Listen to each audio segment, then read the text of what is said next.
주보이는 대로 요한복음입니다. 요한복음 17장 5절에서 12절 말씀, 신약성경 요한복음 17장 5절에서 12절 말씀 봉독해 드리겠습니다. 아버지여, 창세전에 내가 아버지와 함께 가졌던 영화로서 지금도 아버지와 함께 나를 영화롭게 하옵소서. 세상 중에서 내게 주신 사람들에게 내가 아버지의 이름을 나타내었나이다. 그들은 아버지의 것이었는데 내게 주셨으며 그들은 아버지의 말씀을 지키었나이다. 지금 그들은 아버지께서 내게 주신 것이 다 아버지로부터 온 것인 줄 알았나이다. 나는 아버지께서 내게 주신 말씀들을 그들에게 주었사오며 그들은 이것을 받고 내가 아버지께로부터 나온 줄을 참으로 아오며 아버지께서 나를 보내신 줄도 믿었사옵나이다. 내가 그들을 위하여 비옵나니 내가 비옵는 것은 세상을 위함이 아니요 내게 주신 자들을 위함이니이다. 그들은 아버지의 것이로소이다. 내 것은 다 아버지의 것이요 아버지의 것은 내 것이온데 내가 그들로 말미암아 영광을 받았나이다. 나는 세상에 더 있지 아니하오나 그들은 세상에 있사오고 나는 아버지께로 가옵나니 거룩하신 아버지여, 내게 주신 아버지의 이름으로 그들을 보존하사 우리와 같이 그들도 하나가 되게 하옵소서. 내가 그들과 함께 있을 때에 내게 주신 아버지의 이름으로 그들을 보존하고 지키었나이다. 그 중에 하나도 멸망하지 않고 다만 멸망의 자식뿐이오니 이는 성경을 응하게 함이니이다. 아멘. 우리 신앙 고백 선포하십시다. 주는 그리스도시요 살아계신 하나님의 아들이십니다. 그리스도는 하나님 만나는 길이 되십니다. 죄와 저주에서 해방 주셨습니다. 사단을 이긴 권세를 주셨습니다. 아멘. 할렐루야. 오늘 현장복음 메시지 예수의 이름입니다. 예수의 이름. 성경은 이렇게 말씀합니다. 로마서 10장 13절에 누구든지 주의 이름을 부르는 자는 구원을 얻으리라. 그러면서 믿지 않는 이를 어떻게 부르겠냐? 듣지도 못한 것을 어찌 믿겠냐? 그렇게 말씀합니다. 그리고 본하신 자가 없는데 어떻게 듣겠냐라는 겁니다. 그래서 아름답도다 좋은 소식을 전하는 자들의 발이여 함과 같으니라 그랬습니다. 그리고 로마 10장 17절에 믿음은 들음에서 나며 들음은 그리스도 예수의 말씀으로 말미암느니라 그랬습니다. 이름에 대하여 말씀할 때 우리가 출애굽기에 호렙산 가시떨기 나무에서 하나님이 모세에게 나타나셨지요. 그럴 때에 모세가 하나님께 물었습니다. 이스라엘 백성이 이 지금 나타나신 분이 보냈다고 하면은 이 하나님을 무엇라고 내가 가서 그들에게 전할까요? 그랬어요. 그랬더니 하나님께서 여호와께서 보냈다고 해라 그랬습니다. 야훼께서 보냈다고 해라. 야훼가 뭡니까? 스스로 계신 자가 보냈다고 해라. 그렇게 말하라고 했습니다. 하나님은 이름이 있는 게 아니지요. 아버지가 무슨 이름입니까? 그게 아니잖아요. 그러니까 오늘 우리는 마태복음 1장 21절에 아들을 낳으리니 이름을 예수라 하라. 이는 그가 자기 백성을 그들의 죄에서 구원할 자임이라 하니라. 그렇게 요셉에게 나타나서 알려주었지요. 그래서 마리아가 난 그 수태에서 난 그분이 바로 예수님이신데 그 예수님 이름을 부르야 되는데 뭐예요? 예수라 불러라 한 겁니다. 지정된 거거든요. 그래서 이 예수라는 이름의 뜻이 뭐냐라고 하니까 여호와의 구원이다라는 겁니다. 여호와의 구원.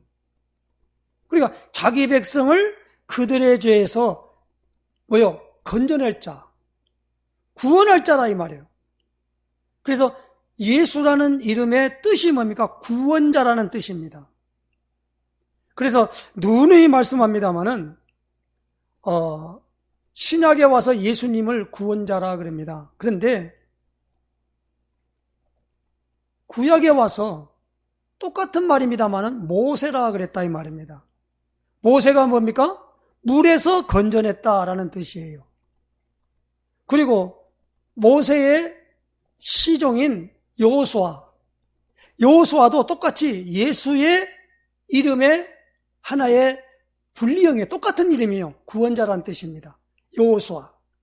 그 다음에 우리가 저 음탕한 저 고멜과 같이 할 때에 그 고멜을 부인으로 삼았던 호세아는 또 여호수아의 다른 이름이에요.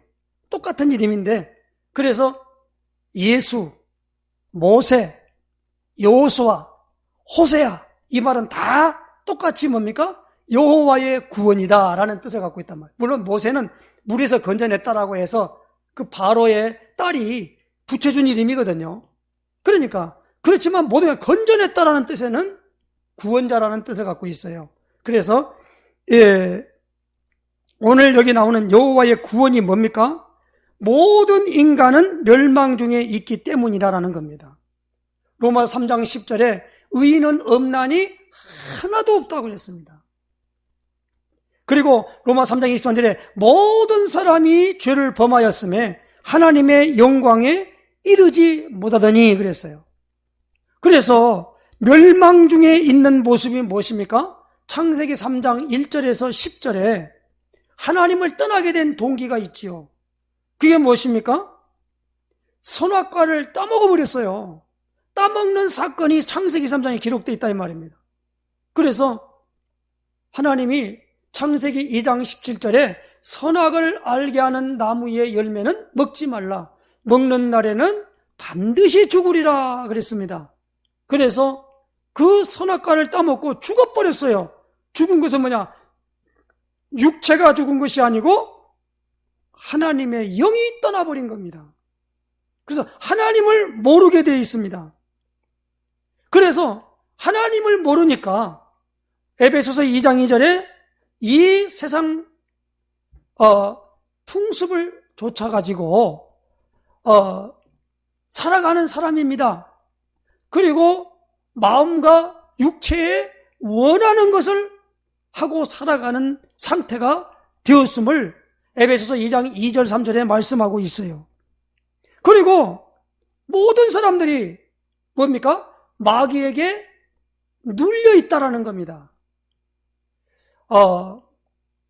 사도행 10장 38절에 고넬료 집에 가서 사도 베드로가 뭐라고 말했습니까? 이 예수님을 소개할 때에 저가 두루 다니시며 착한 일을 행하시고 마귀에게 눌린 모든 자를 고치셨으니 하나님이 함께 하셨습니다 그랬어요. 그러므로 여호와의 구원은 무엇입니까? 모든 사람들이 다 멸망 중에 있기 때문에 그 멸망 중에 있는 모습에 있는 사람들을 거기서 건져내 준다는 말이에요. 그래서 예수 믿으면 구원받는다라는 것은 뭐냐면 하나님의 구원이 거기에 있다라는 거예요. 그리고 예수 이름의 뜻은 무엇이냐? 임마누엘이라는 뜻입니다. 마태복음 1장 23절에 이렇게 말씀하지요. 이는 선지자로 하신 말씀이 우리에게 이뤘는데 보라 처녀가 잉태하여 아들을 낳을 것이요 그 이름을 임마누엘 하리라. 번역한즉 하나님이 우리와 함께 계시다 함이라 라고 마태복음 1장 23절에 말씀하고 있어요. 그러니까 임마누엘은 뭐냐?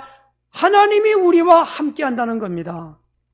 그러니까 하나님만이 멸망의 세력에서 우리를 건져내 주시고 하나님만이 새 생명을 주실 수 있다는 말입니다.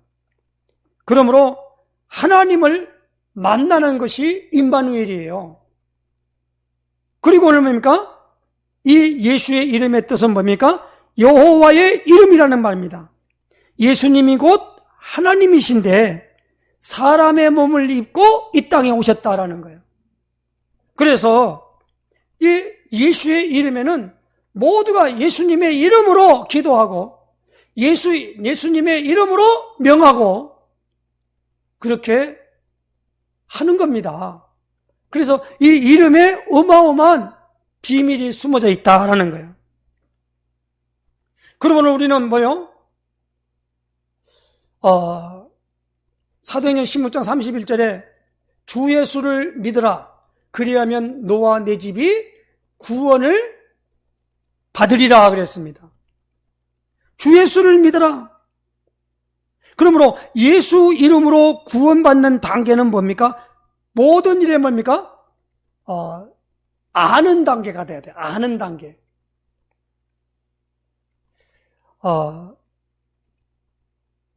이사야 53장 1절에서 6절까지 말씀에 보면은 우리의 무리의 죄악을 그에게 담당시키셨는데 그가 찔림은 우리의 허물을 인하며 그가 상함은 우리의 죄악을 인함이라. 그가 징계를 받은 우리의 평화를 누리고 그가 채찍에 맞음으로 나음을 입었도다 그랬습니다. 무릇 우리는 다 양 같아서 제 길로 갔거니와 여호와께서는 우리 무리의 죄악을 그에게 담당시키셨도다 그랬습니다.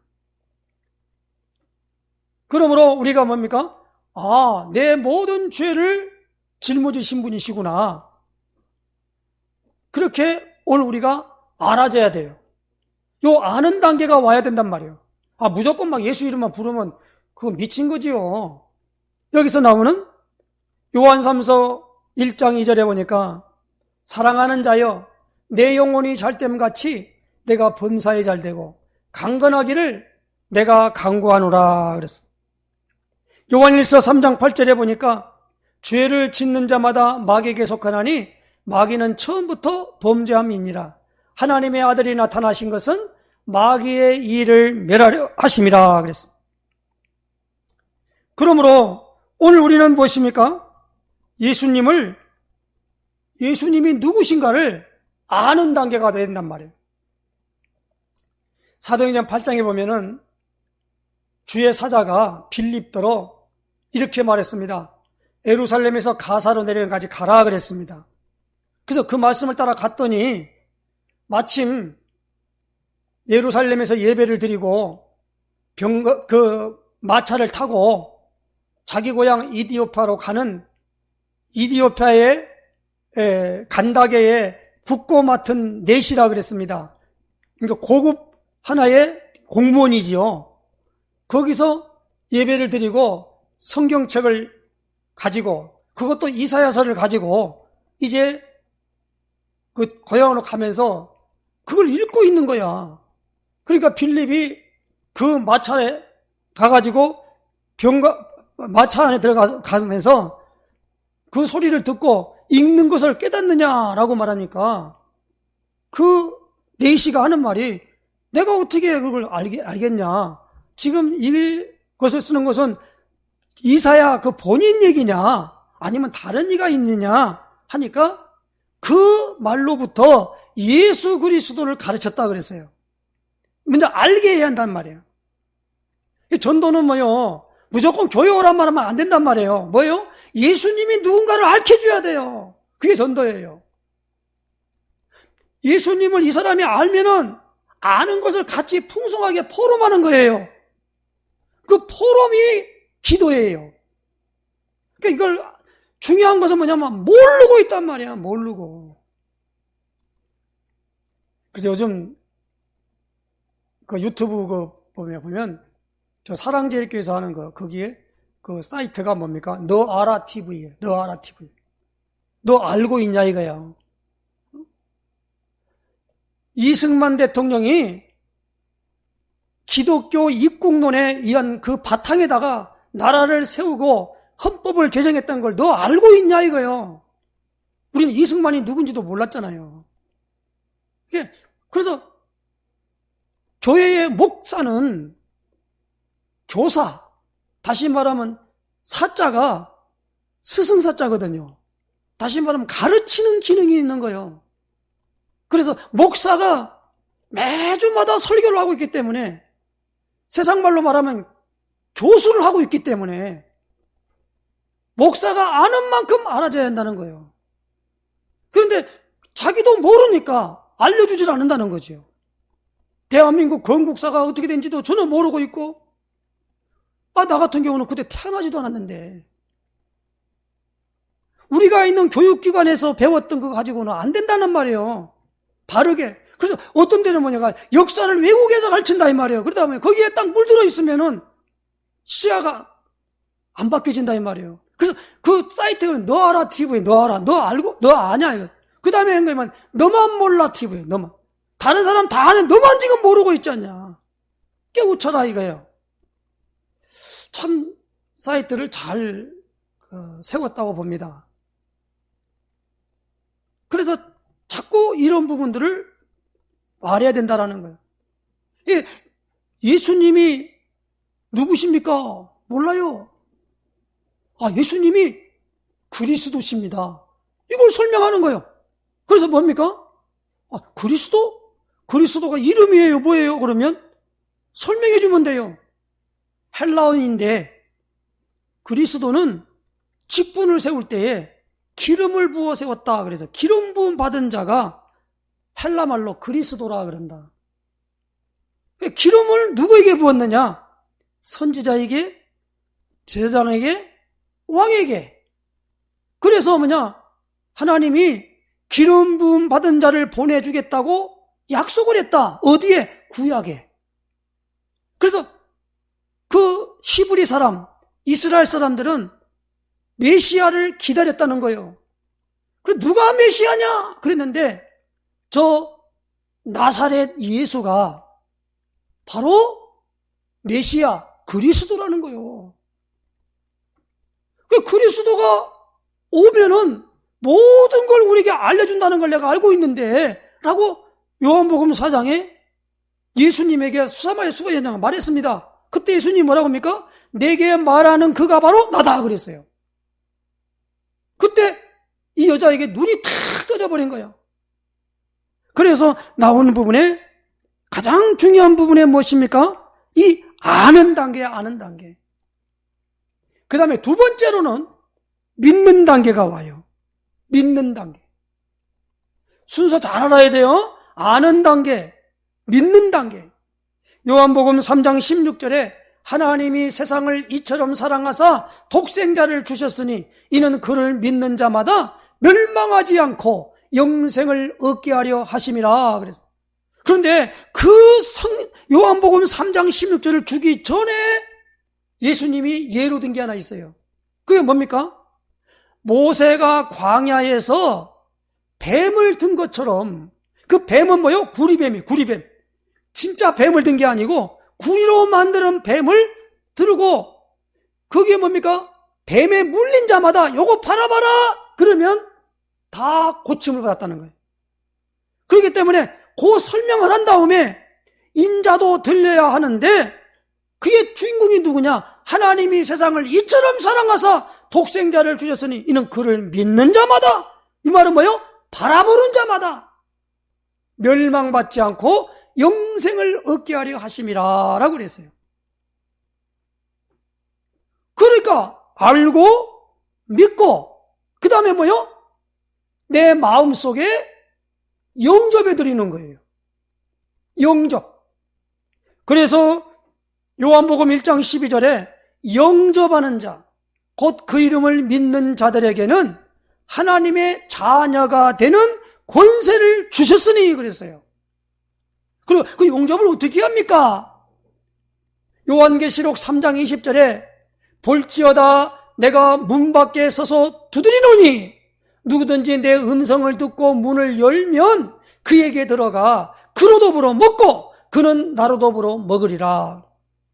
그래서 마음문을 활짝 열고 예수님을 알고 믿는, 알려준 거, 내가 그걸 믿나이다 고백한 것을 내 인생의 주인으로 모시라는 거예요. 그렇기 때문에 이걸 말할 때 영접해라 그런 것보다도 뭡니까? 사도행전 16장 31절에 주 예수를 믿으라 그리하면 너와 내 집이 구원을 받으리라 그랬어요. 그러면 어떻게 영접합니까? 그럴 때에 가장 중요한 거면 기도로 영접하는 거다 이거예요. 그러면 기도로 어떻게 영접합니까? 그러면 성경 구절을 알려줘야 돼요. 로마서 10장 9절 10절에 내가 만일 내 입으로 예수를 주로 시인하며 하나님이 그를 죽은 자 가운데서 살리신 것을 내 마음에 믿으면 구원을 받으리니 사람이 마음으로 믿어 의에 이르고 입으로 시인하여 구원에 이르느니라. 그래서 자기가 지금 잘 분간을 못하지만은 전달하는 이 복음의 주인공인 예수님을 먼저 알고 믿는 사람이 전달하는 것을 아멘으로 받아들인다 이 말이에요.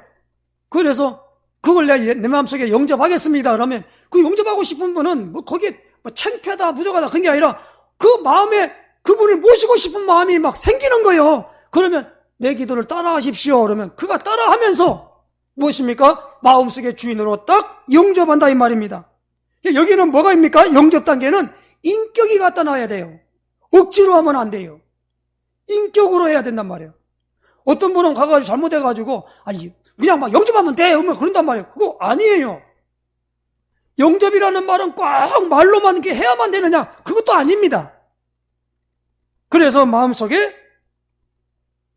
자기 마음속에 어떤 분은 마음이 어딨냐고 또 혼자 있어요.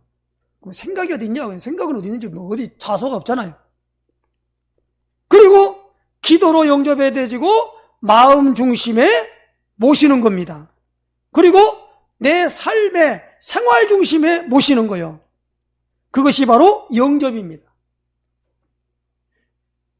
예수님을 마음속에 영접하면 요한복음 1장 12절에 영접하는 자, 곧 그 이름을 믿는 자들에게는 하나님의 자녀가 되는 권세를 주셨다 그랬잖아요. 그러니까 뭡니까? 영접하면은 하나님의 영이, 떠났던 영이 우리 안에 내주하신다는 겁니다. 그래서 성령이 내 안에 생명의 성령의 법이 내 안에 들어온다 이 말입니다. 성령이 내주하면은요, 고린도서 3장 16절에 너희가 하나님의 성전인 것과 하나님의 성령이 너희 안에 거하시는 것을 알지 못하느뇨 그랬어요. 그래서 성령이 우리 몸을 성전 삼고, 우리는 집이거든요. 집전자거든요. 성전 삼고 계시는 거예요. 어떻게? 내주하셔서.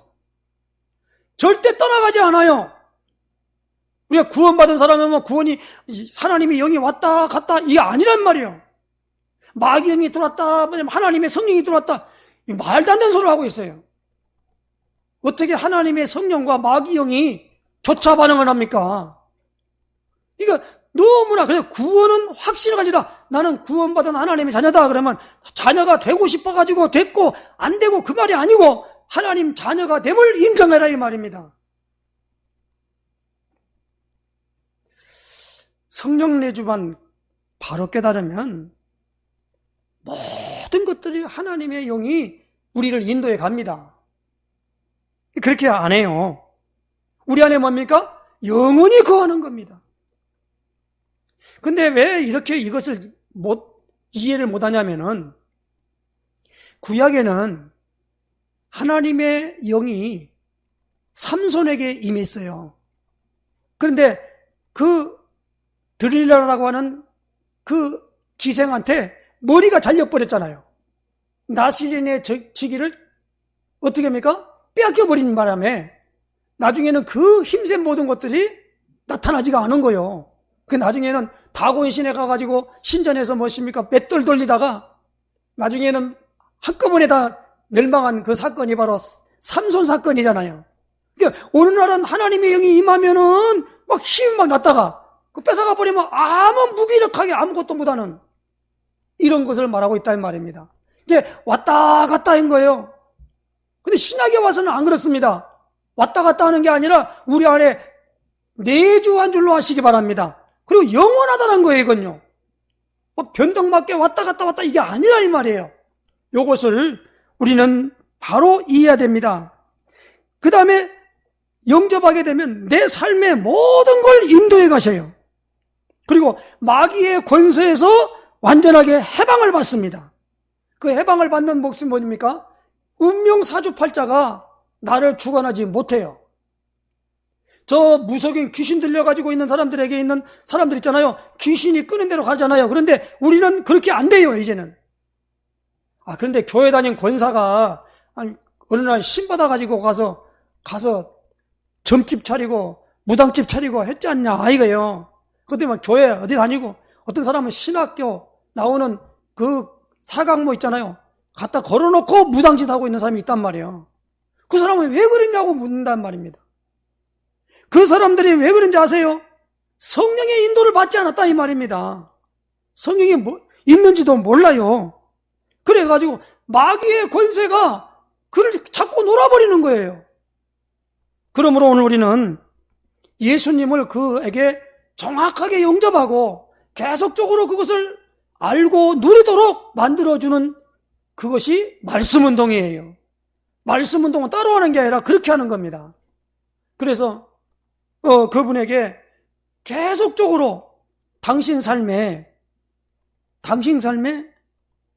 그리스도가 나타나도록, 그리스도가 편집되도록 그렇게 살아야 된다라고 해서 권면해주고, 그 사람들에게 그래야만이 이 마귀 권세를 이길 수 있다 이 말입니다. 마태복음 4장에 보면 예수님이 40일 동안 금식을 하고 돌아가니까 마귀에게 이끌려서 광야에 시험을 받았잖아요. 그때 돌을 떡덩이 되게 하라. 그리고 또 뭡니까? 성전 꼭대기에서 뛰어내리라. 그러자 뭡니까? 천하만국을 보여주면서 내게 전하라. 그러면 내가 주겠다라고 협상을 했지요. 그럴 때 뭡니까? 예수의 궁극적인 목적이 뭐예요? 내게 절하라는 겁니다. 쉽게 말하면 경배의 대상을 자기를 섬기도록 하는 거예요. 그럴 때 예수님 뭡니까? 주 너의 하나님만 섬기라고 하였느니라.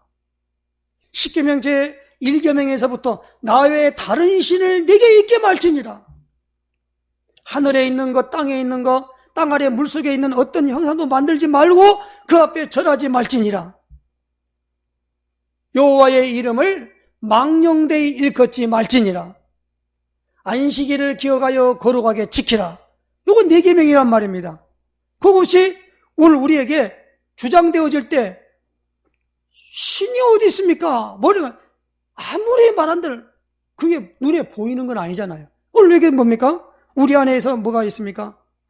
하나님의 영이 우리 안에 들어와 버리면 마귀의 영이 또 마귀의 정체가 완전하게 내게 보여진다는 말입니다. 봐야 그 다음에 대처를 하고 올 거 아닙니까? 하나님의 성령을 받은 사람은 마귀의 영에 대하여 알게 된다는 겁니다.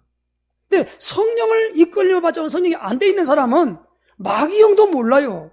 그게 마귀 영인지 귀신의 영인지 어떻게 압니까? 분별이 안 되는데.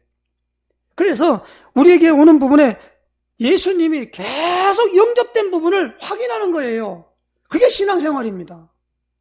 그러므로 무엇을 하든지 주 예수 그리스도 이름으로 하고 그를 힘입어 하나님 아버지께 감사하라. 한번 찾아봐요. 성경을 찾아봐야 돼요. 골로새서 3장 16절 17절.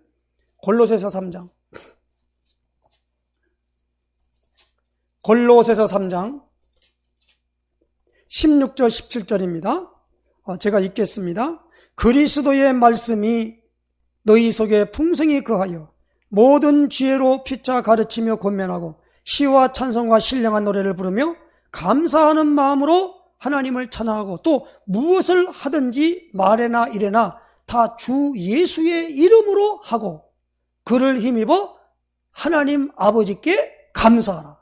요 17절이 굉장히 중요한 말씀입니다.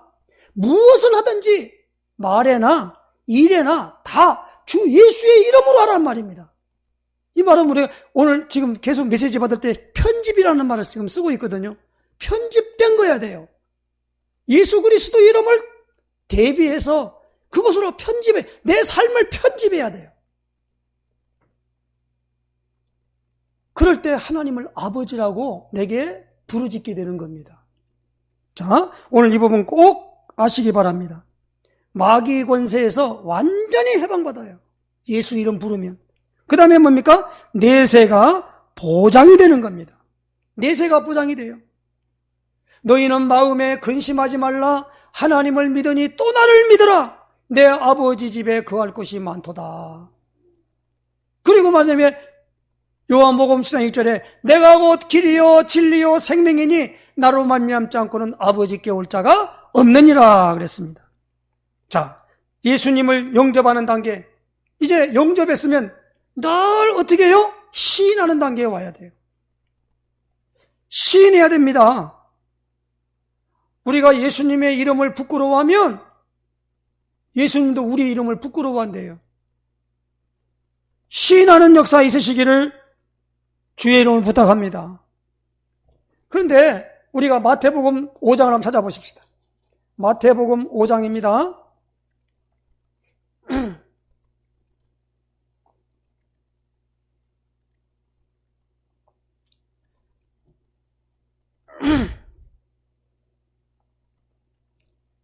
어,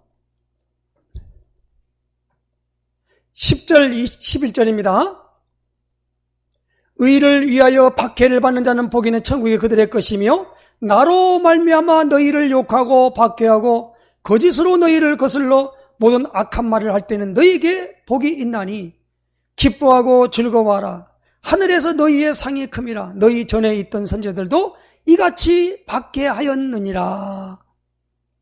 오늘 뭡니까? 굉장히 중요한 부분으로 이 예수님의 이름을 계속적으로 어떻게 했습니까? 시인하고 나타내야 돼요. 부끄러워한단 말이에요.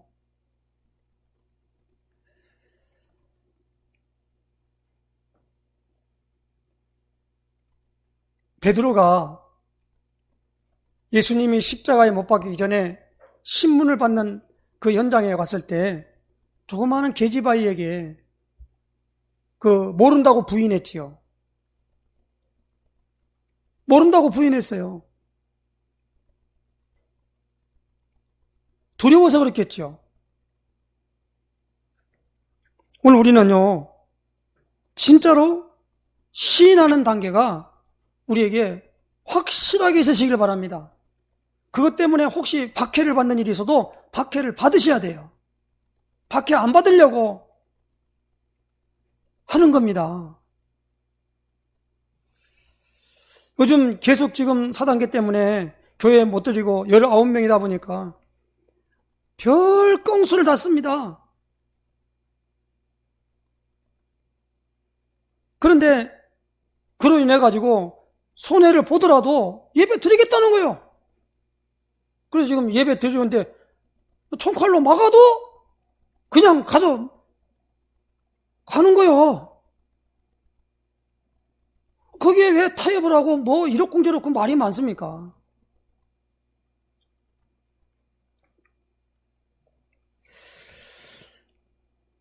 그리고 오늘 우리에게 중요한 부분이 뭡니까? 나타나는 단계가 된다는 겁니다. 나타나는 단계가 뭐죠? 사도행 1장 8절에 오직 성령이 너에게 임하시면 너희가 권능을 받고 예루살렘 온 유대 사마리아 땅끝까지 이르러 내 증인이 되리라. 봤다 이거요. 아니 사도행전 3장에 이 안진뱅이를 고쳤잖아요. 사람들이 와 모여들었는데 그때 베드로가 설명을 합니다. 너희가 십자가에 못 박은 예수라는 분이 이 사람을 온전하게 낫게 했다. 너희가 십자가에 못 박은 그 예수의 이름이 이 사람을 온전하게 했다. 고쳤다라는 겁니다. 그러니까 그때 대제사장들과 서기관들과 성전 맡은 자들이 이거 큰일 났거든요. 그래서 그 베드로와 요한을 붙잡아 놓고 신문을 하면서 그 이름으로 말하지 말라는 겁니다. 그때 사도행사장 12절에 다른 이로서는 구원 얻을 수 없나니 천하 사람 중에 구원받을 만한 다른 이름을 우리에게 주신 일이 없음이니라. 그렇게 말씀을 하고 담대하게 죽어 그러면 죽겠다는 거예요. 오늘 우리는 그렇게 나타내야 됩니다.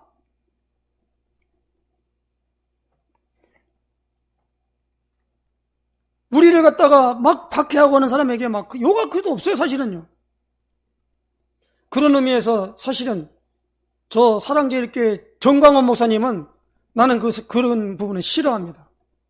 너무 막 욕을 해야 되고 막 그렇고 하고 그러다 보니까 도리어 그 순수한 모든 부분들이 오해되어지고 곡해되어지는 부분들이 있다는 것을 보면서 참 안타깝다 그런 생각을 갖게 됩니다. 그러나 그에게도 어떤 마음에 뭐가 있기 때문에 그렇게 하지 않겠습니까? 그러다 보니까 많은 사람들을 갖다 이끌고 많은 사람들을 모으고 하는 일 때문에 우리가 지금 그렇지만 그걸 일반 매스컴이나 이런 데서 말합니까? 전혀 없어도 지금 그렇게 많이 모이고 나름대로 영향력을 갖고 있잖아요. 그러니까 우리가 이런 부분들은 하지만 이 부분을 정확하게 나타내란 말입니다. 오늘 우리가 한번 찾아본 마가복음 10장 29절 30절 찾아보십시다. 마가복음 10장 29절 30절 말씀입니다. 예수께서 이르시되 내가 진실로 너희에게 이르노니 나와 복음을 위하여 집이나 형제나 자매나 어머니나 아버지나 자식이나 전토를 벌인 자는 현세에 있어 집과 형제와 자매와 어머니와 자식과 전토를 100배나 받되 박해를 겸하여 받고 내세에 영생을 받지 못할 자가 없느니라. 나와 복음을 위하여. 우리가 이 복음을 가리켜서 뭐라고 말하죠? 천국 복음이라 그래요. 예수님이 마가복음 1장 15절에 때가 찼고 하나님의 나라가 가까이 왔으니 회개하고 복음을 믿으라 그랬습니다. 복음이 누굽니까? 예수님이 예수님. 이 기쁜 소식이에요. 예수님을 어떻게 해요?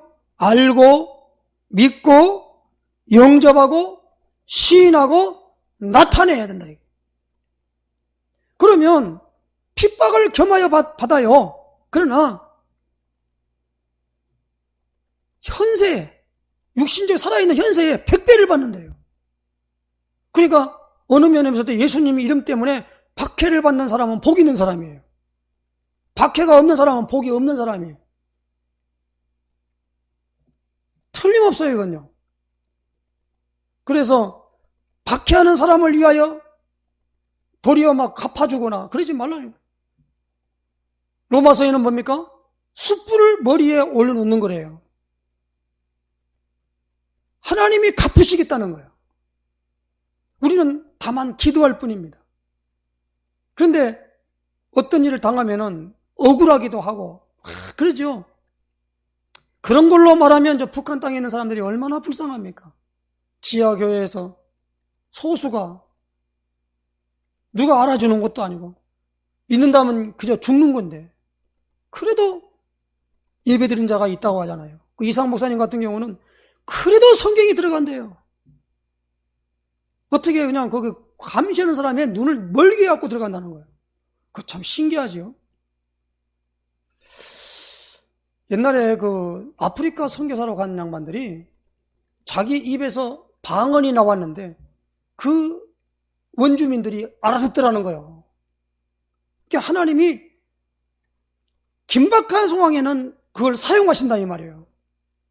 하나님은 분명히 살아계십니다. 복음 중심의 삶입니다. 그러므로 우리는 이 세 가지의 중요한 부분을 알아야 됩니다. 아무것도 되지는 자연인, 마음에 그냥 내가 하는 거야. 나가 있는 거야. 주인이. 내가 주인이야. 육에 속한 사람은 누굽니까? 마음에 내가 있는데 그리스도는 저 의자 밑에 밖에다 딱 세워놓는 거. 이 사람을 육에 속한 사람이라 그래요. 맨 나. 영에 속한 사람은 뭐예요? 마음의 중심에 그리스도를 모시고 나는 그 밑에 무엇입니까? 그대로 순종하고 복종하는 자세를 가지면 그 밑에 있는 것을 영에 속한 사람이라 그래요. 내가 육에 속한 사람인가? 영에 속한 사람인가? 오늘 요 그림을 통해서 나 그냥 자연인 아무 나만 살고 뭐 실은 없어 그렇게 살아가는 사람인가? 알게 된단 말이에요.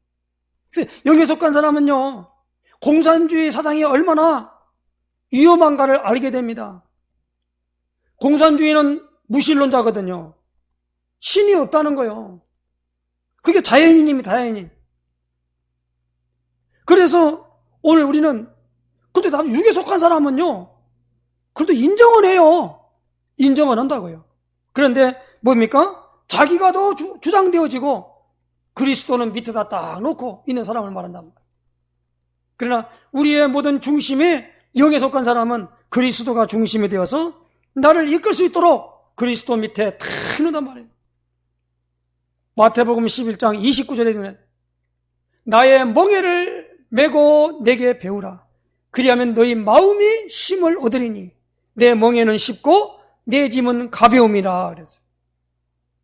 그러므로 그리스도를 내려놓지 말고 그리스도를 내 삶의 중심에 놓고 내가 그 일에 순종하고 복종하는 그 자세를 가진 사람은 영에 속한 사람이기 때문에 많은 그리스도의 능력이 내 능력이요, 그리스도로 말미암아 준 열매가 내 열매가 정비례해서 나타나는 축복을 받게 될 줄로 믿습니다. 예수 이름으로 오늘 우리가 나타내는 것을 가리켜 복음 가진 사람이라 그래요. 예수 이름을 높이는 것을 우리는 뭡니까? 찬양이라 그래요. 찬송이라 그래요. 그러므로 우리가 이 이사야 43장 21절에 이 백성은 내가 나를 위하여 지었나니 나를 찬송하게 하려 함이라 그랬어요. 그리스도의 이름으로 그리스도로 말미암아 하나님 앞에 찬양의 예배를 드리며 하나님께 영광 돌리는 역사 있으시기를 예수님의 축원해 드립니다. 기도하겠습니다. 하나님 아버지 감사합니다. 이제 주님께서 예수의 이름의 그 뜻과 비밀을 알게 하시고 예수님의 이름으로 아버지 하나님이여 이제 알고 믿고 그러고 나니 영접하고 시인하고 나타나는 단계를 통하여서 우리에게 많은 하나님이 주신 능력과 또 열매가 오늘 우리에게 풍성할 줄로 믿사오니 하나님 아버지여 포도나무에 가지가 붙어 있으면 절로 열매를 맺는다 했사오니 열매를 맺지 아니하면 아버지께서 농부가 그 가지를 잘라가지고 깨끗게 하는 그 작업 중에 들어간다고 했사온데 이제 하나님 그리스도에게 우리가 접붙임 받아서 아버지 하나님이여 참으로 참 포도나무의 열매를 많이 열 수 있도록 주님 역사한 줄로 믿습니다. 이 축복의 주인공으로 승리할 수 있도록 인도하여 주시옵소서. 예수 그리스도의 이름으로 기도드리옵나이다. 아멘.